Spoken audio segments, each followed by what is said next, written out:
नमस्कार।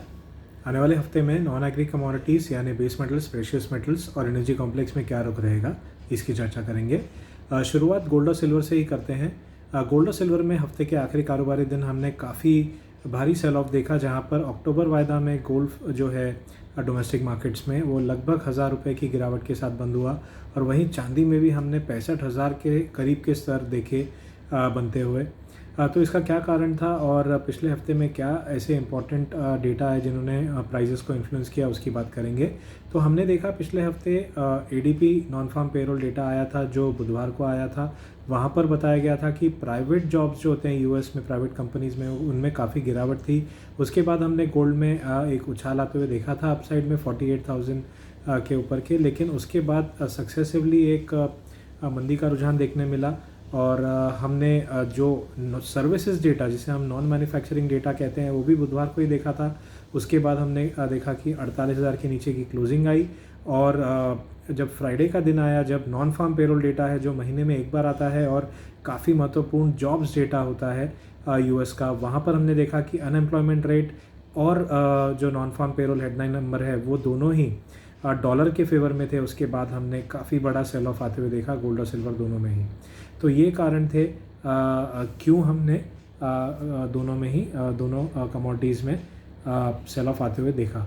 तो डॉलर का बढ़ना जनरली हम देखते हैं कि विपरीत चलता है, ऑपोजिट चलता है मार्केट के, खास करके कमोडिटीज़ में, और खास करके गोल्ड और सिल्वर पे ज़्यादा भारी इम्पैक्ट हमें देखने को मिलता है इस चीज़ का।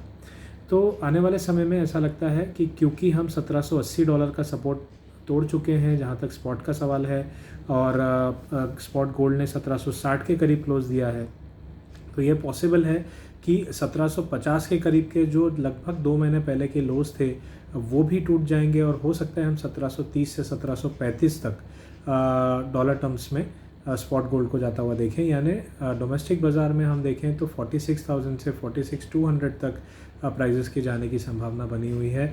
यानी कि ये जो गिरावट का माहौल है ये जारी रहेगा।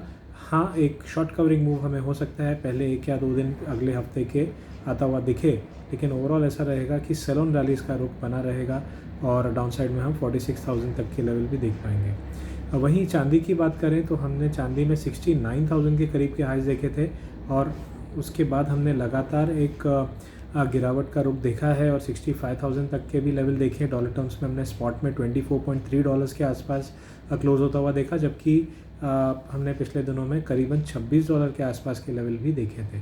तो काफ़ी भारी उठापटक के साथ प्राइजेस जो है वो ट्रेड कर रही हैं। लेकिन यस, जो आने वाले हफ्ते में पहले 2-3 दिन का रुझान है वो नीचे की तरफ रहेगा। हो सकता है कि ये जो मंदी है और गहरा भी सकती है और 65,000 भी तोड़ दें जहाँ तक चांदी का सवाल है। नेक्स्ट पे सपोर्ट जो आता है वो 63,500 के करीब आता है, जो लगभग 4 महीने के लोज होंगे। तो दोनों ही गोल्ड और सिल्वर में फ़िलहाल सेल ऑन रैलीज का रुख बन रहा है। $23.6 जो है स्पॉट सिल्वर के लिए एक इम्पॉर्टेंट सपोर्ट है। फ़िलहाल वो सपोर्ट होल्ड कर लेगा, ऐसा मेरा मानना है।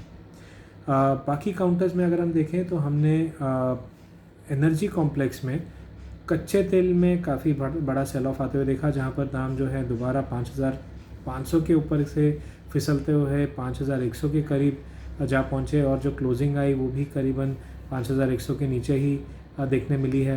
तो ऐसा लगता है कि ऊपरी स्तरों पे दबाव बन रहा है। जो डेल्टा वेरिएंट के केसेस बढ़ रहे हैं, खास करके कंज्यूमर कंट्रीज़ में, जैसे चाइना हुआ, यूएस हुआ, या इवन अगर हम इंडिया में भी देखें तो अभी भी 40,000 के आसपास एक एवरेज डेली काउंट बरकरार है। तो इससे कहीं ना कहीं क्रूड ऑयल की डिमांड को लेकर दोबारा एक डाउट उभर रहा है, जिसलिए ऊपरी स्तरों से हमें मुनाफा वसूली देखने मिल रही है, या ऊपरी स्तरों पे प्राइसेस जो है वो सस्टेन नहीं हो पा रही हैं। तो फिलहाल मेरा मानना है कि एक उछाल हो सकता है हमें 5,200 से 5,250 तक देखने मिले आने वाले हफ्ते में, लेकिन अपसाइड जो होगा वो लिमिटेड होगा, और हम दोबारा 4,900 के स्तर जो हमने आज से 2 हफ्ते पहले देखे थे वो टेस्ट होता हुआ देखेंगे, ऐसा पॉसिबिलिटी बन रही है।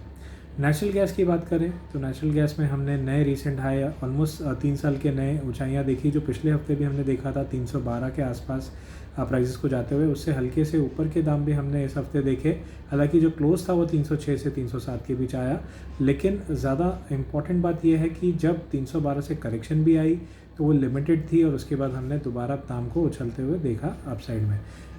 शॉर्ट टर्म बेसिस 285 से 290 जोन जो है अभी काफ़ी एक इम्पॉर्टेंट सपोर्ट बन चुका है, और जब तक ये सपोर्ट होल्ड कर रहा है तब तक अपसाइड में 312 के निकलने पर 318 और उसके बाद हो सकता है कि हम 326 तक भी ये रैली को एक्सटेंड होता हुआ देखेंगे। इस वजह से बाय ऑन डिप की रणनीति अपनानी चाहिए नेचुरल गैस में, ऐसा मेरा मानना है। वहीं अगर हम बेस मेटल्स की बात करें तो बेस मेटल्स में कॉपर में कंटिन्यूसली गिरावट हमने देखी है, क्योंकि 780 तक के दाम हमने पिछले कॉन्ट्रैक्ट में देखे थे, उसके बाद 725 से 730 तक के लोज भी देख चुके हैं और क्लोजिंग भी जो है वो 730 के करीब ही आई है। तो सेल ऑन रैलीज का रुझान बन चुका है, क्योंकि 745 से 50 का जो एक इम्पॉर्टेंट सपोर्ट था अब एक रेजिस्टेंस की तरह एक्ट कर रहा है, और हमने देखा कि उछाल भी जब आता है तो 742 से ऊपर नहीं जा पाती प्राइसेस और दोबारा नीचे की तरफ रुक कर रहे हैं। तो ये हो सकता है आने वाले हफ्ते में हम 720 के नीचे भी टेम्परली जाता हुआ देखें। हालांकि ये ज़रूर कहूँगा कि डाउनसाइड भी जो होगा वो कॉपर में यहाँ से बहुत ज़्यादा नहीं होगा, लेकिन हाँ 2 से 2.5% का हो सकता है कि एक्सट्रीम केस में प्रॉफिट बुकिंग हम देख पाएँ। वहीं अगर हम बाकी कमोडिटीज़ की बात करें, जैसे एल्यूमिनियम है, तो हमने ऊपरी स्तरों पे सस्टेन होता हुआ देखा है और 205 के करीब की क्लोजिंग आई है।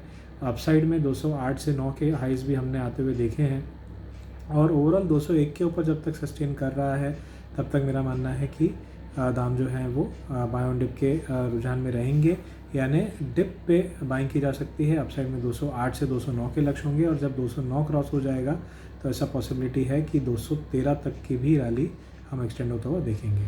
तो एल्यूमिनियम में बाय ऑन डिप की रणनीति फ़िलहाल अपनाई जा सकती है। तो ये था एक जायज़ा कि आने वाले हफ्ते में और उसके बाद थोड़ा मीडियम टर्म की अगर हम देखें तो क्या रुख रह सकता है मेजर जो कमोडिटीज़ हैं उनमें। धन्यवाद।